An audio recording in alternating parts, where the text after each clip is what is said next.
It's great to have you here on the Clark Howard Show. You know, our mission is to serve you with advice and information that empowers you so you make better financial decisions in your life. And one way we serve you is through our Team Clark Consumer Action Center. It's where you can get free one-on-one advice. And this is something we've been offering since 1993. You want to know how to get your question answered? Go to clark.com/CAC. Today, I want to address the big changes coming in HSAs for 26 and how you, maybe never having thought about or been eligible for one, now are potentially going to be eligible in 26, and what that actually means for you. And then later, EV credits gone. So the sales of EVs going to fall off a cliff.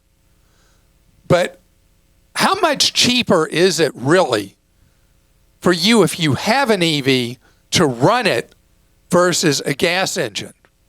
I'm going to fill you in on that later. It's all part of the calculations of what makes sense over time for you to be driving. So HSAs, health savings accounts, something I've been excited about for a generation, and nobody else is. It's funny because life has so much noise in it. Life's so complicated. We have so many decisions we have to make. And then one more set of initials. You really want me to worry about another thing? Yeah, because the HSA, if you're eligible for one, is the greatest place for you to stash cash. Because an HSA stands for Health Savings Account. If your employer is offering an HSA and they will seed money to it, that money flows to you tax-free. That plus whatever you contribute to your HSA up to the max you're allowed each year. And we have the dollar totals for 26 in a briefing on clark.com. You are able to have that money grow and have it invested through the decades. And then that becomes a tax-free pile of cash. Because not only does it grow tax-free, it's spent tax-free, used for eligible medical expenses.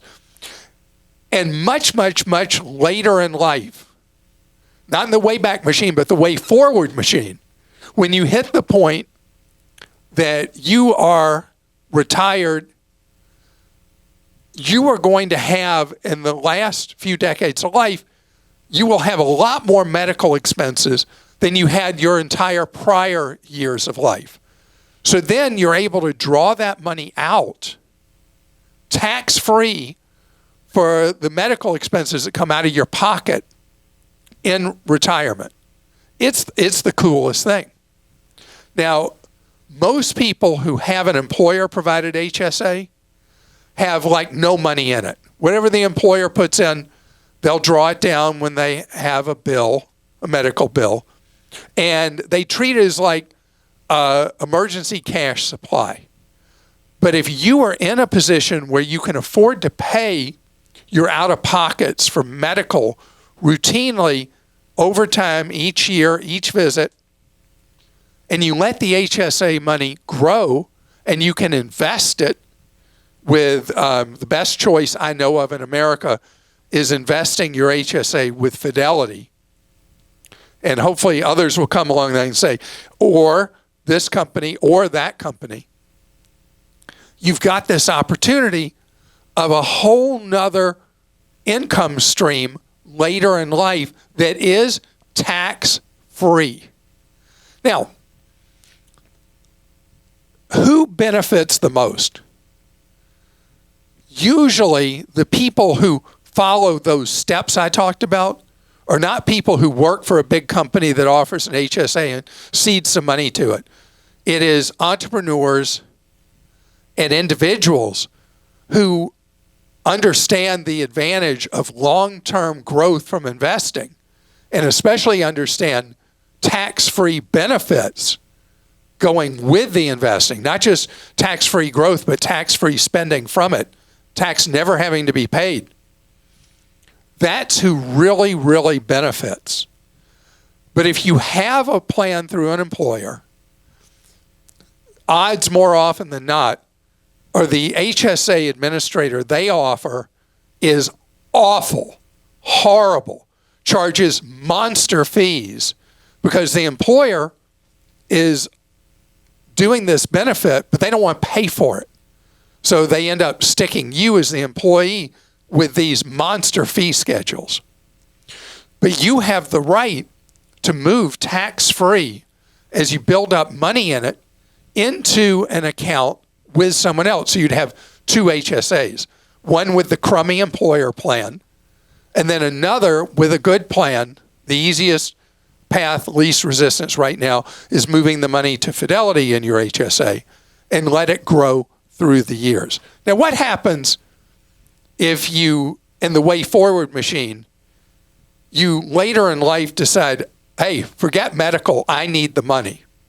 Well, you got clobbered on that. You pay a penalty and tax on the money. Unless you're out of retirement age, then you just pay tax.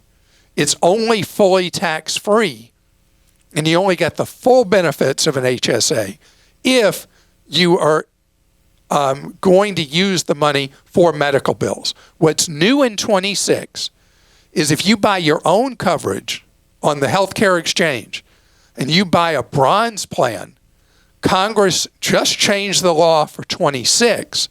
You're HSA eligible with a bronze plan because you can buy bronze, silver, gold. I don't know if there are any platinums anymore.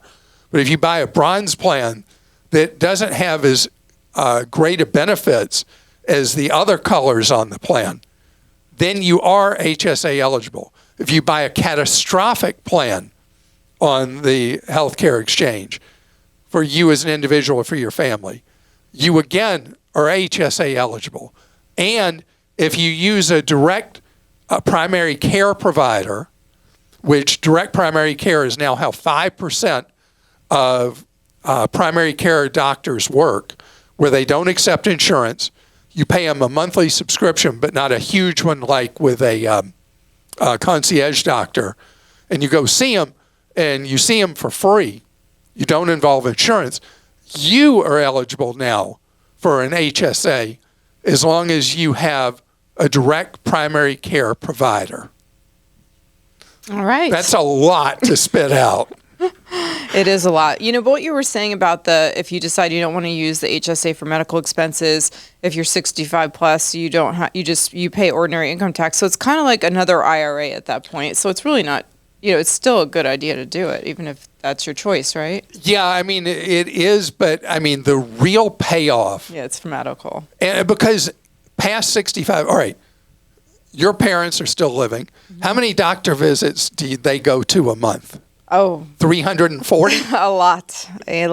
Every week, right? All the time, yeah. Yeah, so the advantage of having that money later in life, that you're not having to use the precious dollars coming in from Social Security, or if you're lucky enough that you either got hit by a meteor or you have an employer pension, if you have that money, you want to use that money to live on, and the HSA money is your MAD money for tax-free payment of medical expenses. Right. Okay. We're going to go to questions. Yes, ma'am. These were all submitted at clark.com/ask. Jennifer in Alabama says, with our society seemingly becoming more and more cashless, what do you suggest I do with old coins, mainly silver and some pennies? Will they lose all their value since we're going cashless? Should I cash them in now? Well, this is funny because there's so many coins in people's drawers in their houses or in a old container or whatever. Nobody knows what to do with them. I mean, pennies by themselves are worth more than a penny. The copper in, do they even have copper anymore? Whatever metals are in them, they're worth more than the actual penny. The same, silver has finally recovered from the 1980 or 80s crash in value. Silver has gone way up in value. You have coins that are actual silver to them. They likely could end up being worth more than the stated value on them. So, I mean, I don't know what you do with old coins. I mean, you hold them long enough, and maybe they become for the people who inherit from you, they become something that becomes valuable as a collector's item. I mean, who knows? But what I did, do you remember what I did? No. I went to this machine. Oh, yeah. You could turn them into Gift cards and stuff. Yeah. And so you got $1 for $1 and then immediately use the gift card because, I hate gift cards. Right. But I just liquidated all my coins. All right. Kristen in California says, my best friend moved back home to Jakarta, Indonesia. I'm going to visit in January, and the two of us will also travel to Bali, Malaysia, and Thailand. Awesome. Oh, my gosh. In January? Wow. Okay, you're only a genius. She says I should use a credit card whenever I can, but I may need to use cash in some instances. She says I should exchange money in each country. She also said that American bills must be pristine with no fold marks, turned corners, etc. Otherwise, the money exchangers won't accept it. She suggests that I order $100 bills from my bank so the bills are brand new. I'm a little uncomfortable traveling with cash in the first place, let alone large amounts of cash. What's your suggestion? Do I order the $100 bills and exchange them in each country? Do I convert the foreign money back to American dollars and do this before I leave each country? Okay, so you haven't said how remote the areas you're going to be going into in Indonesia, Malaysia, and Thailand. But having traveled a lot in Asia, as long as you're in big population centers, you're probably going to start, I gather, in Jakarta and then go to Bali as an example. You'll be able to use an ATM to get local currency, to get Indonesian currency, right when you get to the country. You want to use an ATM at a bank branch, not just a UFO ATM. And in terms of taking U.S. cash, yes, you're going to have people who are going to be very skeptical of counterfeit U.S. bills. And so taking just a small number of $100 bills or a larger number of 20s that are in pristine condition is not a bad backup. But in all three countries, you're going to be spending time in population centers. You'll be able to use an ATM card, which will get you a better exchange rate than you are going to get at a human teller in the countries getting local currency. The other thing is that in population centers that attract tourists in Bali, I mean, credit cards are accepted all over the place now. You were in Bali. Were you able, did you have credit card everywhere? You didn't ever have to use cash? Nope, nowhere. So it's not the same level of difficulty. Now, if your best friend is going to take you to extremely rural areas in any of the three countries, whole different story. It is still a non-electronic economy in extremely rural areas of Asia. And there you are going to need cash. I would just bring some, like maybe a compromise in between. Bring a couple $100 or something. Yeah, makes sense just to me. in case. Okay, one more travel one from Cynthia in Michigan. I have 2 international trips planned for 2026. My passport is fine for trip number 1, expiring 6 months and 2 weeks after this trip. However, the passport expires in less than 6 months for trip number 2. There is not enough time between the 2 trips to get a new one. How far ahead can I renew my passport and hopefully cover both vacations? Well, the State Department loves it if you want to renew it extremely early. They don't have an early deadline that you can't renew before. In fact, they recommend that you renew a passport 9 months out. So you have no problem planning out. And passport renewals, at least for now, have been far, far faster than they've been a good long while. Also, you may be eligible for digital renewal, where you don't have to fill out any physical paperwork. You can do the whole thing online. And the digital passports are a little bit quicker. But weirdly, I've been hearing from people that are renewing passports not rush, that they've been getting them in about 4 weeks, which is crazy fast for what historically has been the case with renewing a passport. So what you do is you just simply forfeit some time of the remaining of the 10 years you had on that passport, get your new passport, and you're going to be just fine. And I don't think there's any extra charge for getting the fatter, what's called passport book, than the standard. And it's great because if you end up over the next 10 years traveling a whole lot, you're not going to have your passport die on you early because you're out of pages. I am embarrassed to say that I've had to early renew my passport because when I renewed my last one, they weren't making the expanded ones available, and I've filled the passport book almost Why are you completely. embarrassed to say that? That's amazing. It means that I'm an overprivileged, spoiled brat. Or that I've you traveled saved your so much. money and you use it to, you always try to save wherever you travel. It's your love. I think it's fun. It's not like you're just racking up credit card debt. But I think I've got like 2 more trips in me in that passport before I'm going to have to renew it. Because I looked the last time and the guy was flipping the pages and he was looking for a place to stamp it. I'm like, oh no. I mean, you're like, I have to say, you're a very happy-go-lucky, joyful person, but I don't see you happier than when you're traveling. Like, even in the whole airport process, it's kind of... Airports are awesome. I just wanna Even get when through they're it. dumps. Airports are just great because you look and you see, I mean, other than the business travelers, the excitement in people and what they're getting to go see, how they're getting to explore. I mean, I love exploration. I love being new places, meeting new people, experiencing new things. It's just the best. It's for me. infectious. It's infectious for the rest of us. So here's something that has not been so fun for people of late, and that's when it's time for you to make a decision about buying a vehicle.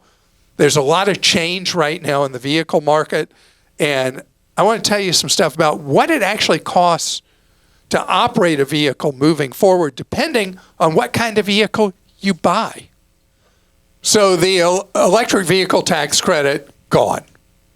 And so automakers are having to respond.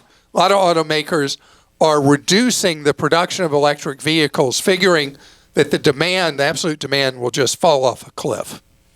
And it will for a while, because there was some pull forward purchasing in September where people were buying electric vehicles who may have thought about it, intended to later, whatever. They rushed the purchase. Well, they could still get the $7,500 credit. So you've got people cutting back on production, got others cutting prices of models to account for that. Hyundai and Kia, which are big sellers of electric vehicles in the United States, have both done that, same owner, essentially, have cut the prices of their electric vehicles. And Tesla came out with stripped-down versions of the Model Y and the Model 3 to account for the ending of the tax credit. But again, the real thing that matters over time, what does it cost to fuel up a vehicle, whatever kind? And what's interesting is the Upshot, which is something owned by the New York Times, did an analysis of what it costs to drive vehicles in all 50 states of different kinds. And what I found fascinating is to drive 100 miles in an electric vehicle costs a tiny fraction of what it costs to drive a gas engine, the typical gas engine vehicle. So it's a little over $5 to drive an electric vehicle for the energy to go 100 miles. A gas vehicle, just under $13. But there's a third thing, And what's been selling like crazy in the United States the last 3 years? Hybrids. Hybrids cost just a little more to go 100 miles than an electric vehicle.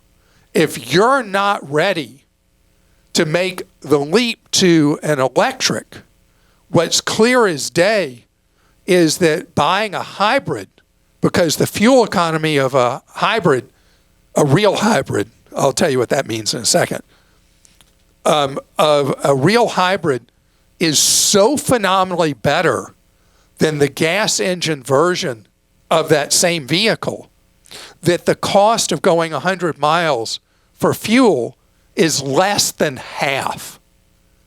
Just over $6 to go 100 miles in the hybrid and almost 13 in the gas engine. Big reason for this is the blend of driving that most people do. Hybrids thrive in fuel economy in suburban driving with, a lot of stopping and going. And, in suburban driving, people are driving lower than freeway speeds, generally, even if you're on a freeway. And so hybrids can get 50 to 60 miles a gallon in city suburban driving, which is more than twice what the gas engine equivalent might get. So again, a lot of people, I've been driving electric for 14 years now, and it's just fun. And for me. And so I can't picture going back to a gas engine vehicle. It's just not my thing. But if you are someone not considering the other direction, coming from gas to electric, then at least when you're looking at your next vehicle, look at a hybrid, because the cost over time, even if you pay $2,000 more, let's say, for the hybrid version of a vehicle than the gas engine, the hybrid will save you every single time you start it up and drive that vehicle. You'll be saving so much money. Now, I said, what's a real hybrid? I said I'd address that. A lot of automakers put on their vehicles what are known as mild hybrids, which are a little bit larger than a regular battery in a car. They'll put this little extra battery in there that takes care of some functions in the vehicle, like the thing a lot of people hate, the stop-start thing where it'll shut off at a red light, that kind of thing. And it does almost nothing for your fuel economy. But a lot of dealers will mislead you thinking you're getting a real hybrid. A real hybrid is a larger battery, not anything like an electric vehicle would have, but a larger battery that can do, in slow traffic, you can be fully electric. When you're accelerating, the battery picks up a lot of the work getting you up to speed. Because a lot of the hit on fuel economy that happens with a traditional gas engine is an accelerating. And so that's why the hybrid makes such an enormous difference in what your wallet is going to be dinged per 100 miles you drive. All right. Ready for some questions? I'm ready. All right. A couple are about buying cars. Doug in Georgia says, why don't you ever suggest that car buyers buy from private owners? My philosophy is, why not give my money to a private owner versus paying the grossly overpriced dealer prices? I've not purchased a car from a dealer since 2013. There are plenty of private sellers who are offering their vehicles, and many are mechanically sound. Yeah, Doug, great question. So I'm always getting the question not from buyers, but from sellers. And so what I've addressed is how difficult it is as an individual seller to deal in the private market, which is why so few vehicles actually are sold that way, transacted that way. But yes, if you're somebody who's very patient, you go out there, you test drive from private sellers, you make sure they have the actual title in their possession. You cut out that middle person markup, and it's great. I mean, you also probably are somebody with some basic knowledge about the mechanics of automobiles. Most people are not that into that. But when Krista years ago bought a new vehicle from a private seller, each time you had it checked out by a diagnostic mechanic, and it was that the first 3 vehicles all failed inspection. And then the fourth time was the charm. It was. So I paid $100 in inspection, if I remember right. So it cost me $400 in inspections, but totally worth it. You ended up with an extremely reliable vehicle that you loved. Yeah. All right. Gary in North Carolina says, I saw where some of the cars for rent from Hertz or Enterprise came up for sale. Usually with around 40,000 miles, they will sell you a compact car. Do you recommend getting one of these cars? I believe the quality is passable. It may have some generic body issues if you look closely. Thanks for your help. So, do I recommend buying from rental car fleets? I used to. I have not in the last 5 years. And the reason is what you said. They're now keeping vehicles 40, 50,000 miles on the odometer. So I rent cars a lot. Typical year, about 30 rental cars a year. And what I have found is that the rental car companies were not really set up for owning cars past 10,000 miles. And so the cars are a mess. They have a lot of times the tires are bald. There's all kinds of warning lights on the dashboard. And I'm renting from the big companies. They just are not maintaining their fleets.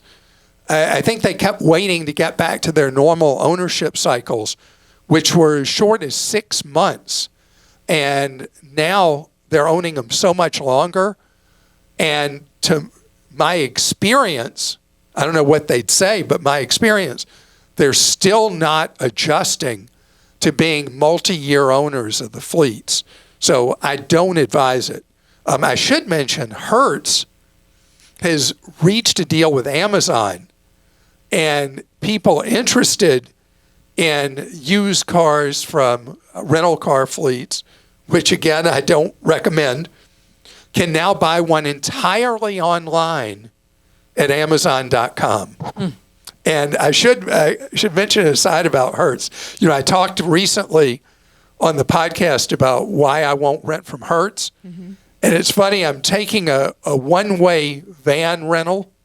That's a really expensive thing to do. And so I'm looking at all the car rental companies, and Hertz was the cheapest for the one-way van rental.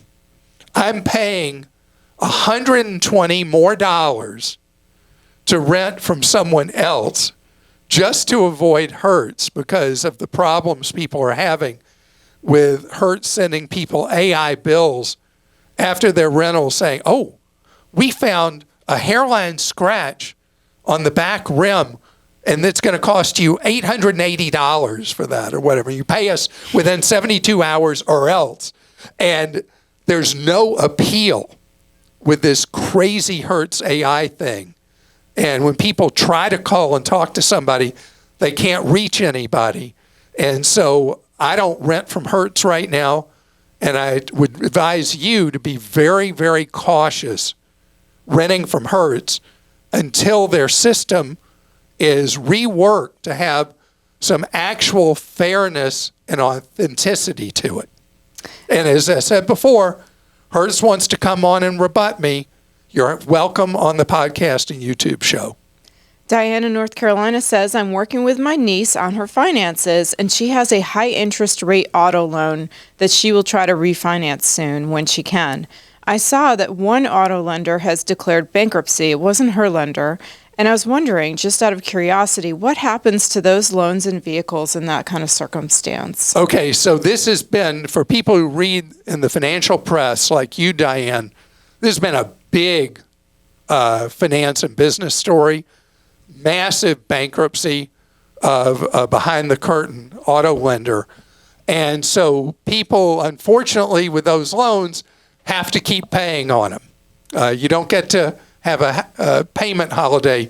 Keep thorough records of the payments you make if your auto lender goes bust. Second, it's been very messy with the repossessions that have taken place, dealing through the bankruptcy court and all that, not for the borrowers, but I mean for the industry and all the people who lent money to this auto lender and are claimants, how they're disposing of the vehicles that have been repoed. And this is something not normally to worry about for us as consumers, but for your niece, the place she should go to refi that vehicle loan is at a credit union. Credit unions write auto loans so much cheaper than any loan anybody ever gets at a dealer, unless it's a special factory subsidized loan from the manufacturer, and far cheaper than is available from banks. So as you're helping your niece with her finances, get her into a credit union and then shop around for the refi on the loan. Depending on what your niece's credit score is, credit unions generally will make loans, but on a sliding scale based on your score. And it's a fantastic thing for anyone who has a current auto loan to go reshop it and see if it should be refied at the credit union you're already a member of, or the one you're going to have a great, great day in your life, the day you join a credit union, where you own the place when you are a credit union member. I hope you have an absolutely great rest of your day today. Know on our next episode, you know what we got? We got Clark Stinks, where you get to share with me where I have let you down, given bad advice or whatever. It's my favorite segment we do every week. If you've never heard Clark Stinks, tune in this Friday to have fun along with me and know what we're devoted to in everything we do, our websites, newsletters, social media. If I'm on TV in your market, radio in your market, it's all about, I forgot newspaper. It's all about you and your empowerment through knowledge that you gain here, that you can act upon to save more, spend less, and never, never, not ever get ripped off.